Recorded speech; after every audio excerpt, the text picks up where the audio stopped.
بسم الله الرحمن الرحيم. ألف لام را. كتاب أحكمت آياته ثم فصلت من لدن حكيم خبير. ألا تعبدوا إلا الله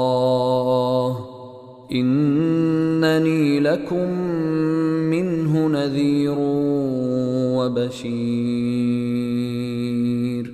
وأن استغفروا ربكم ثم توبوا إليه يمتعكم متاعا حسنا إلى أجل مسمى ويؤت كل ذي فضل فضله وإن تولوا فإني أخاف عليكم عذاب يوم كبير. إلى الله مرجعكم وهو على كل شيء قدير. ألا إنهم يثنون صدورهم ليستخفوا منه ألا حين يستغشون ثيابهم يعلم ما يسرون وما يعلنون إنه عليم بذات الصدور. وما من دابة في الأرض إلا على الله رزقها ويعلم مستقرها ومستودعها كل في كتاب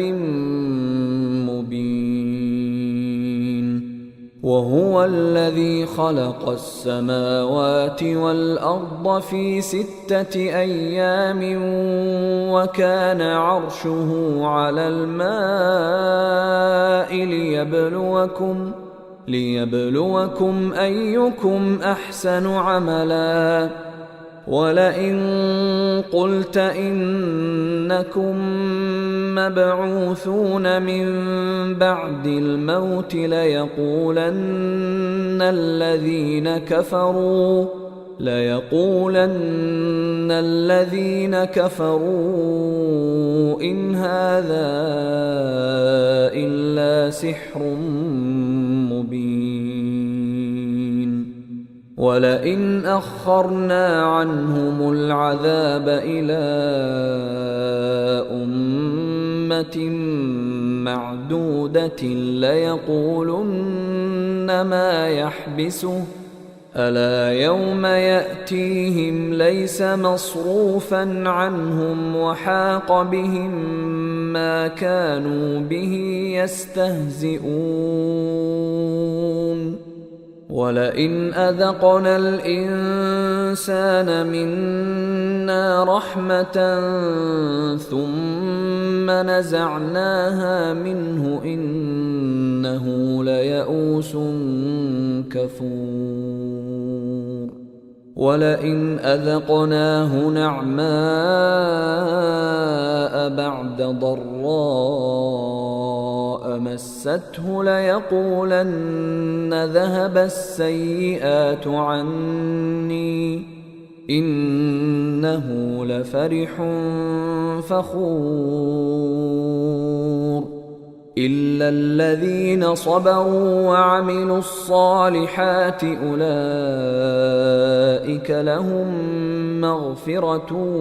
وأجر كبير. فلعلك تارك بعض ما يوحى إليك وضائق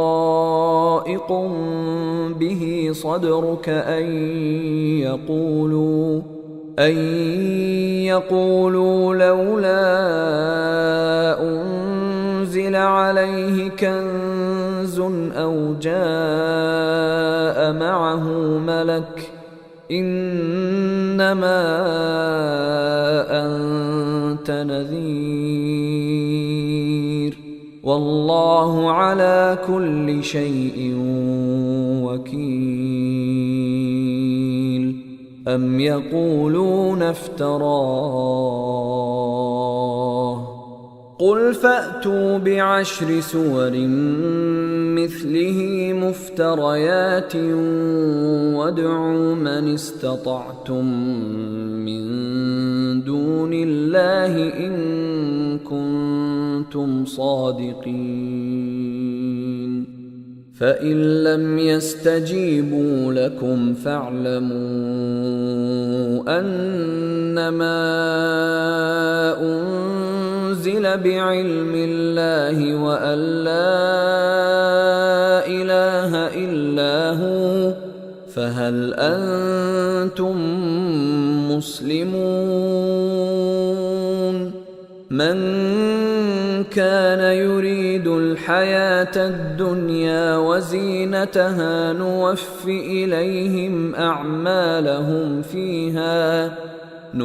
إليهم أعمالهم فيها وهم فيها لا يبخسون أولئك الذين ليس لهم في الآخرة إلا النار وحبط ما صنعوا فيها وباطل ما كانوا يعملون أفمن كان على بينة من ربه ويتلوه شاهد منه ومن قبله كتاب موسى إماما ورحمة أولئك يؤمنون به ومن يكفر به من الأحزاب فالنار موعده فلا تك في مرية منه إنه الحق من ربك ولكن أكثر الناس لا يؤمنون ومن أظلم ممن افترى على الله كذبا أولئك يعرضون على ربهم ويقول الأشهاد هؤلاء الذين كذبوا على ربهم ألا لعنة الله على الظالمين الذين يصدون عن سبيل الله ويبغونها عوجا وهم بالآخرة هم كافرون أولئك لم يكونوا معجزين في الأرض وما كان لهم من دون الله من أولياء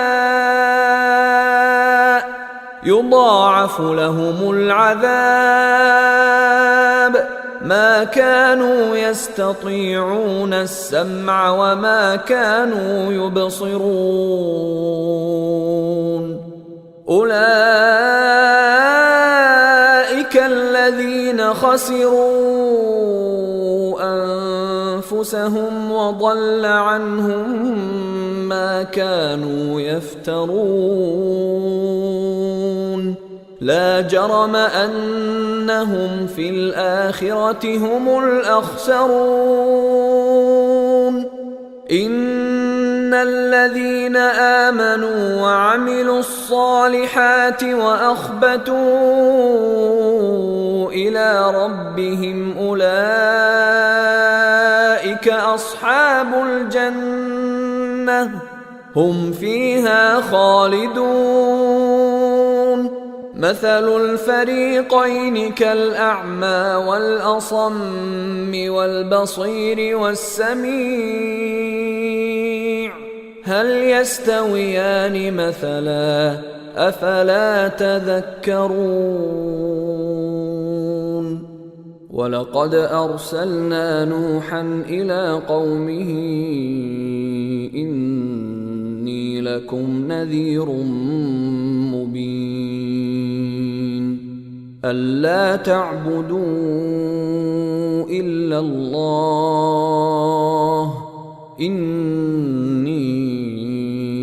أخاف عليكم عذاب يوم أليم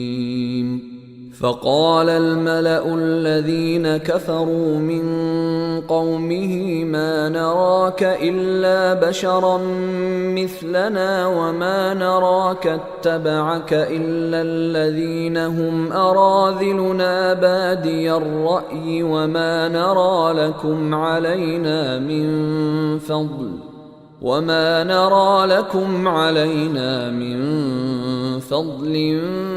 بل نظنكم كاذبين قال يا قوم أرأيتم إن كنت على بينة من ربي وآتاني رحمة من عنده فعميت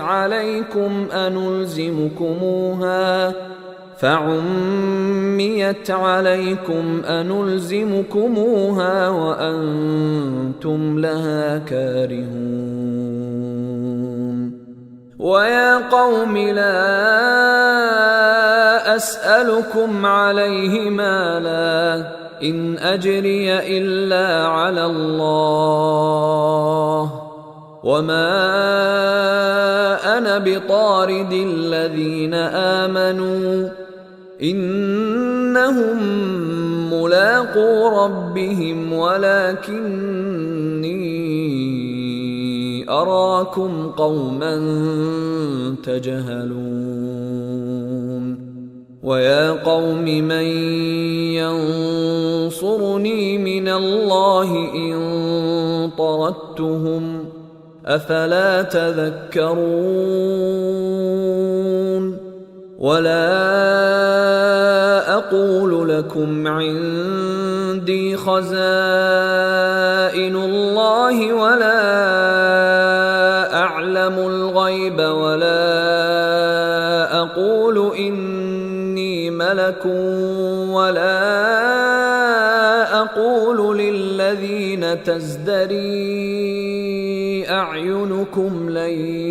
يؤتيهم الله خيرا الله أعلم بما في أنفسهم إني إذا لمن الظالمين قالوا يا نوح قد جادلتنا فأكثرت جدالنا فأتنا بما تعدنا إن كنت من الصادقين قال إنما يأتيكم به الله إن شاء وما أنتم بمعجزين ولا ينفعكم نصحي إن أردت أن أنصح لكم إن كان الله يريد أن يغويكم هو ربكم وإليه ترجعون أم يقولون افتراه قل إن افتريته فعلي إجرامي وأنا بريء مما تجرمون وأوحي إلى نوح أنه لن يؤمن من قومك إلا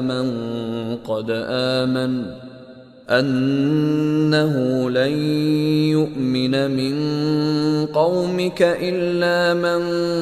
قد آمن فلا تبتئس بما كانوا يفعلون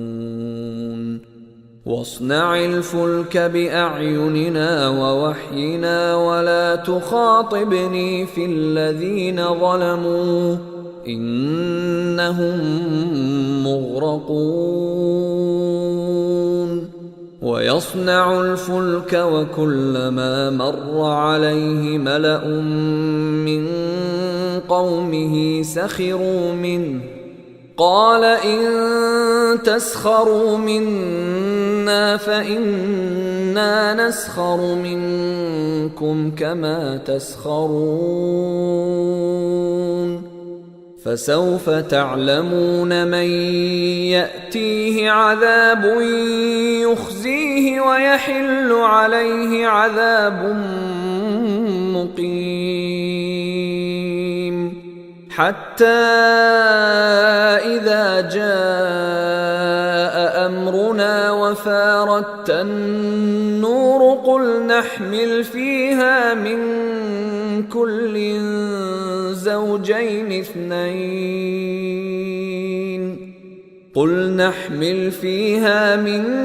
كل زوجين اثنين وأهلك إلا من سبق عليه القول وما آمن معه إلا قليل وقال اركبوا فيها بسم الله مجريها ومرساها إن ربي لغفور رحيم وهي تجري بهم في موج كالجبال ونادى نوح ابنه وكان في معزل يا بني اركب معنا ولا تكن مع الكافرين قال سآوي إلى جبل يعصمني من الماء قال لا عاصم اليوم من أمر الله إلا من رحم وحال بينهما الموج فكان من المغرقين وقيل يا أرض ابلعي ماءك ويا سماء أقلعي وغيض الماء وقضي الأمر واستوت على الجودي وقيل بعدا للقوم الظالمين ونادى نوح ربه فقال رب إن ابني من أهلي وإن وعدك الحق وأنت أحكم الحاكمين قال يا نوح إنه ليس من أهلك إنه عمل غير صالح فلا تسألني ما ليس لك به علم إني أعظك أن تكون من الجاهلين قال رب إني أعوذ بك أن أسألك ما ليس لي به علم وإلا تغفر لي وترحمني أكن من الخاسرين قيل يا نوح اهبط بسلام منا وبركات عليك وعلى ممن معك وأمم سنمتعهم ثم يمسهم منا عذاب أليم تلك من أنباء الغيب نوحيها إليك ما كنت تعلمها أنت ولا قومك من قبل هذا فاصبر إن العاقبة للمتقين. وإلى عاد أخاهم هودا قال يا قوم اعبدوا الله ما لكم من إله غيره إن أنتم إلا مفترون. يا قوم لا أسألكم عليه أجرا إن أجري إلا على الذي فطرني أفلا تعقلون. ويا قوم استغفروا ربكم ثم توبوا إليه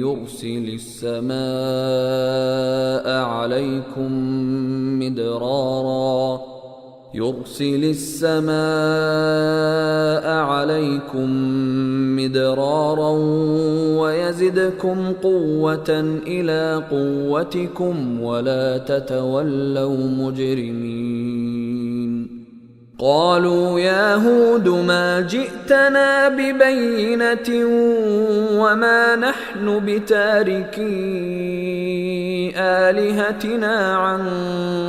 قولك وما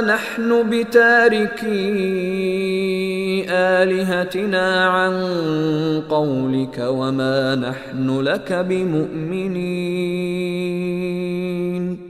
إن نقول إلا اعتراك بعض آلهتنا بسوء قال إني أشهد الله واشهدوا أني بريء مما تشركون من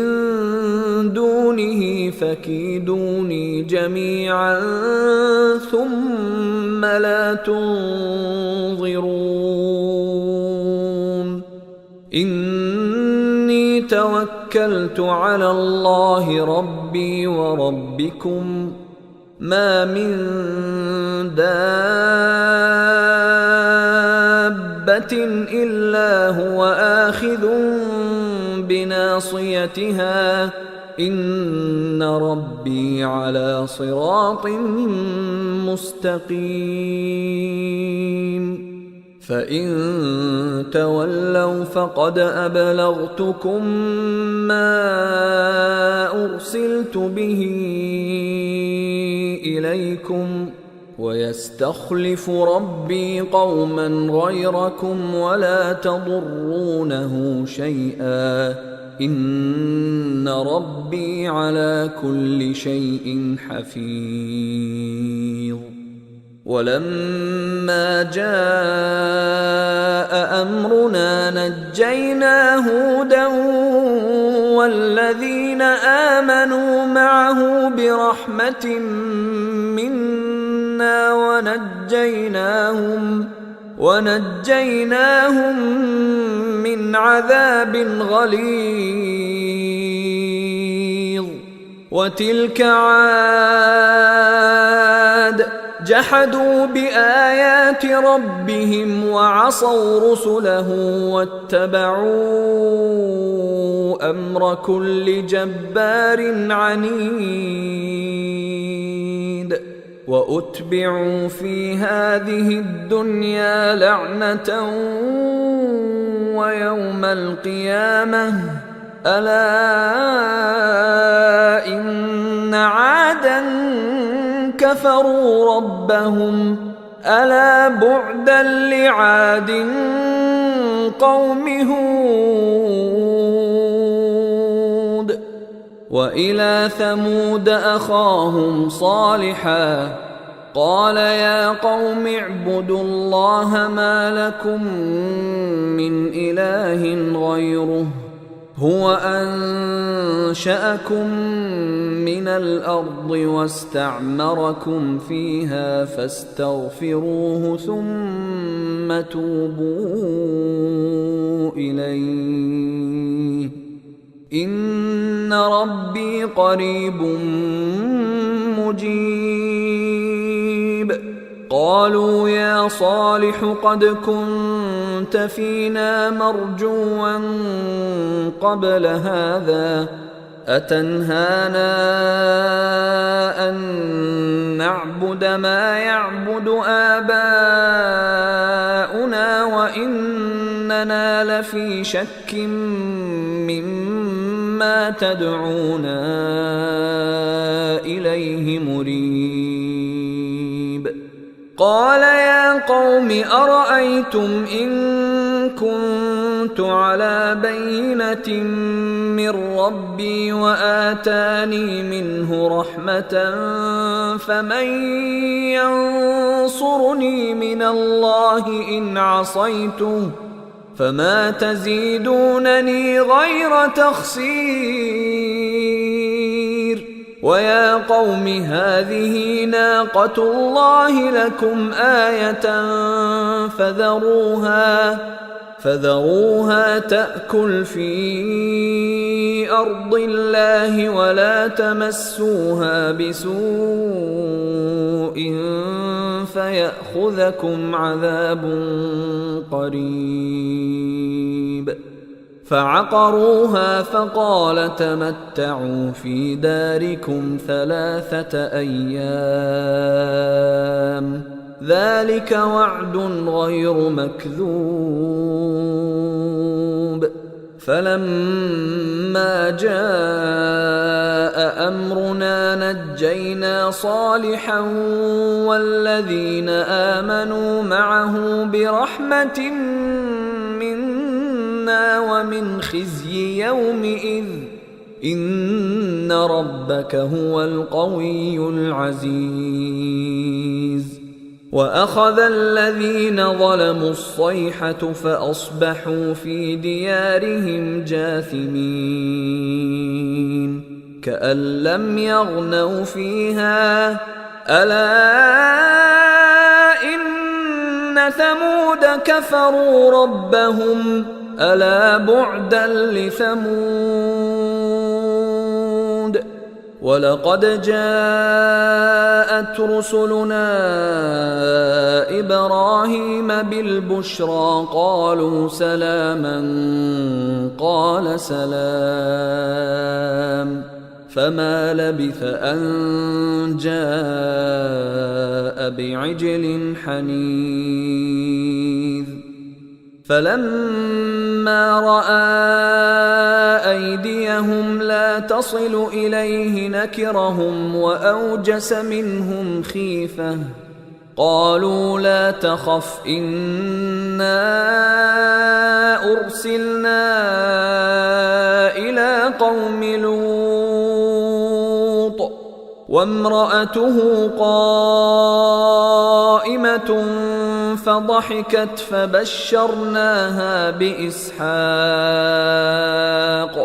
فبشرناها بإسحاق ومن وراء إسحاق يعقوب. قالت يا ويلتى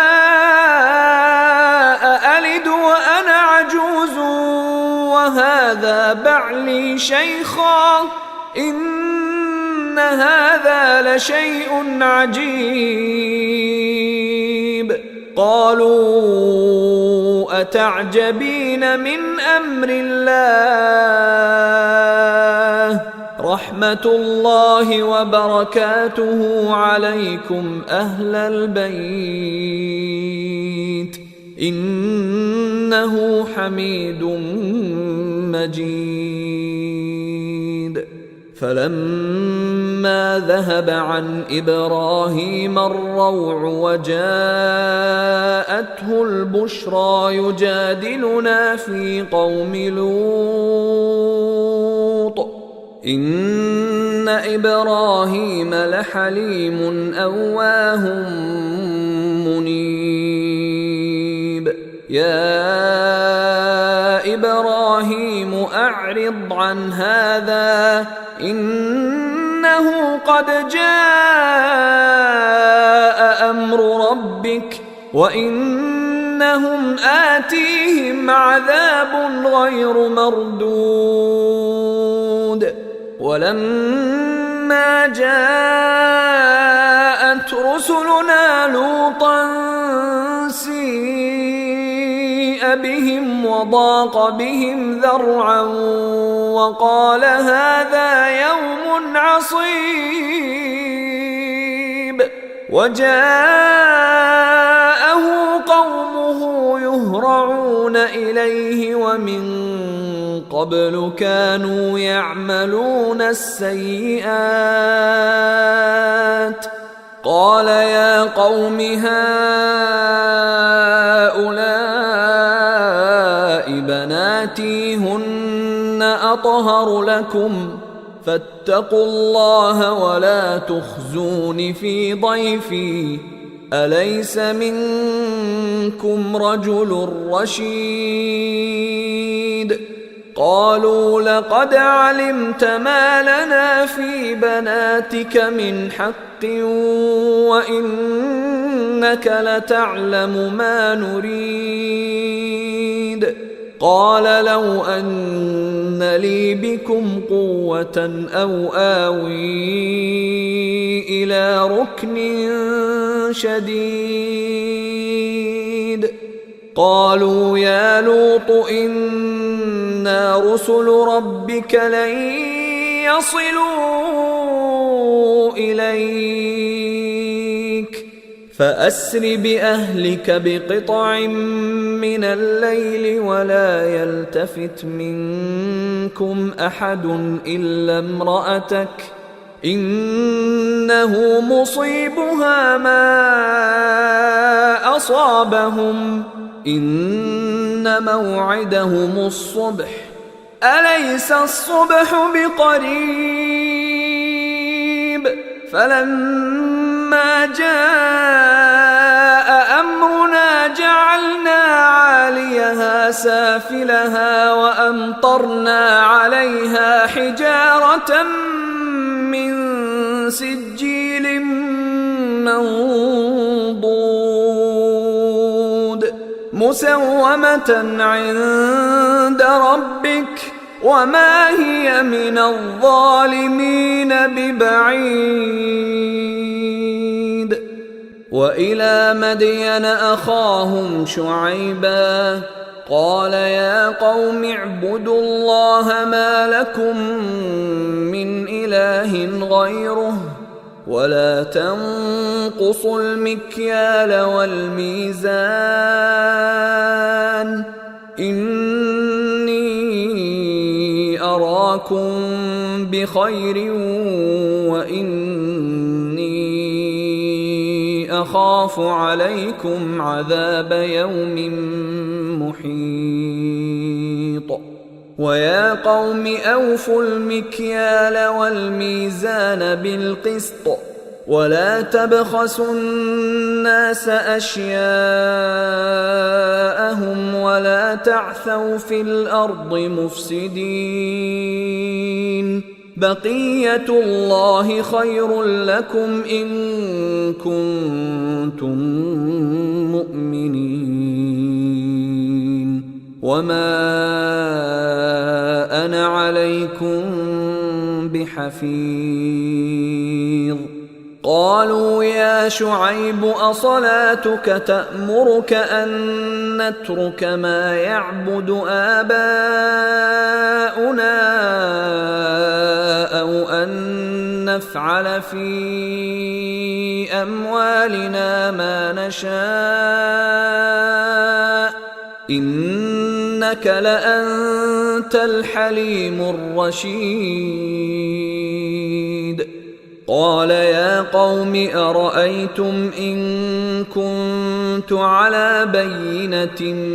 من ربي ورزقني منه رزقا حسنا وما أريد أن أخالفكم إلى ما أنهاكم عنه إن أريد إلا الإصلاح ما استطعت وما توفيقي إلا بالله عليه توكلت وإليه أنيب ويا قوم لا يجرمنكم شقاقي أن يصيبكم مثل ما أصاب قوم نوح أو قوم هود أو قوم صالح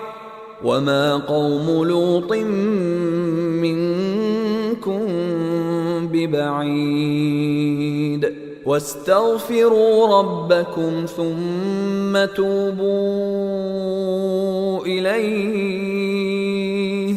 إن ربي رحيم ودود قالوا يا شعيب ما نفقه كثيرا مما تقول وإنا لنراك فينا ضعيفا ولولا رهطك لرجمناك وما أنت علينا بعزيز قال يا قوم أرهطي أعز عليكم من الله واتخذتموه وراءكم ظهريا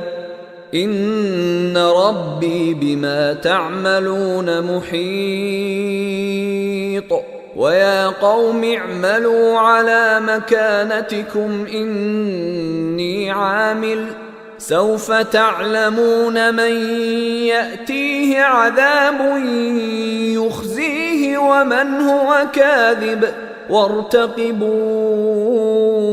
إني معكم رقيب ولما جاء أمرنا نجينا شعيبا والذين آمنوا معه برحمة منا وأخذت الذين ظلموا الصيحة فأصبحوا في ديارهم جاثمين كأن لم يغنوا فيها ألا بعدا لمدين كما بعدت ثمود ولقد أرسلنا موسى بآياتنا وسلطان مبين إلى فرعون وملئه فاتبعوا أمر فرعون وما أمر فرعون برشيد يقدم قومه يوم القيامة فأوردهم النار وبئس الورد المورود وأتبعوا في هذه لعنة ويوم القيامة بئس الرفد المرفود ذلك من أنباء القرى نقصه عليك منها قائم وحصيد وما ظلمناهم ولكن ظلموا أنفسهم فما أغنت عنهم آلهتهم التي يدعون من دون الله من شيء لما جاء أمر ربك وما زادوهم غير تتبيب وكذلك أخذ ربك إذا أخذ القرى وهي ظالمة إن أخذه أليم شديد إن إن في ذلك لآية لمن خاف عذاب الآخرة ذلك يوم مجموع له الناس وذلك يوم مشهود وما نؤخره إلا لأجل معدود يوم يأتي لا تكلم نفس إلا بإذنه فمنهم شقي وسعيد فأما الذين شقوا ففي النار لهم فيها زفير وشهيق خالدين فيها ما دامت السماوات والأرض إلا ما شاء ربك إن ربك فعال لما يريد وأما الذين سعدوا ففي الجنة خالدين فيها ما دامت السماوات والأرض إلا ما شاء ربك عطاء غير مجذوذ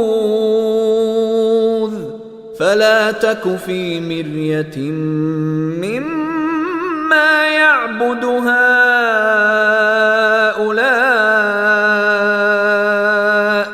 ما يعبدون إلا كما يعبد آباؤهم من قبل وإنا لموفوهم نصيبهم غير منقوص ولقد آتينا موسى الكتاب فاختلف فيه ولولا كلمة سبقت من ربك لقضي بينهم وإنهم لفي شك منه مريب وإن كلا لما ليوفينهم ربك أعمالهم إنه بما يعملون خبير فاستقم كما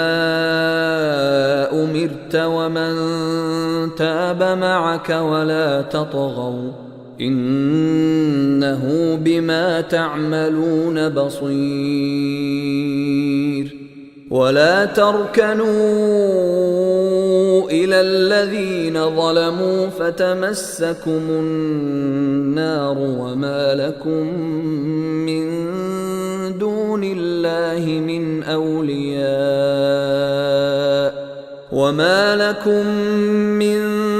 دون الله من أولياء ثم لا تنصرون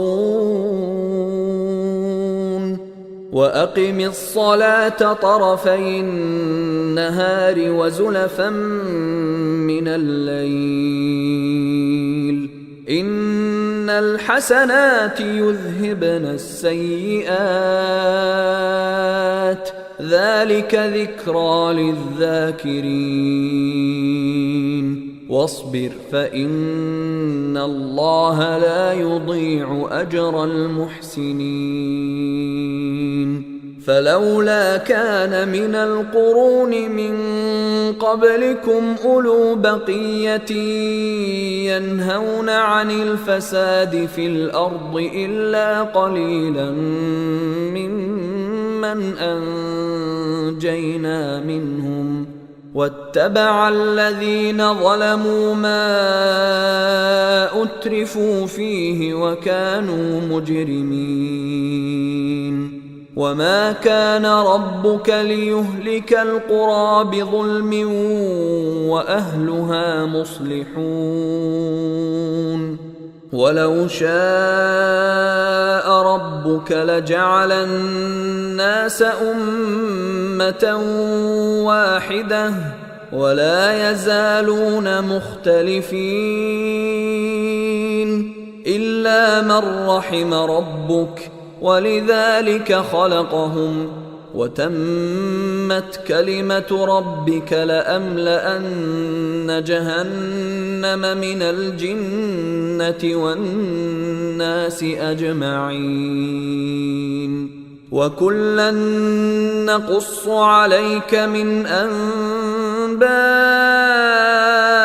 الرسل ما نثبت به فؤادك وجاءك في هذه الحق وموعظة وذكرى للمؤمنين وقل للذين لا يؤمنون اعملوا على مكانتكم إنا عاملون وانتظروا إنا منتظرون ولله غيب السماوات والأرض وإليه يرجع الأمر كله فاعبده وتوكل عليه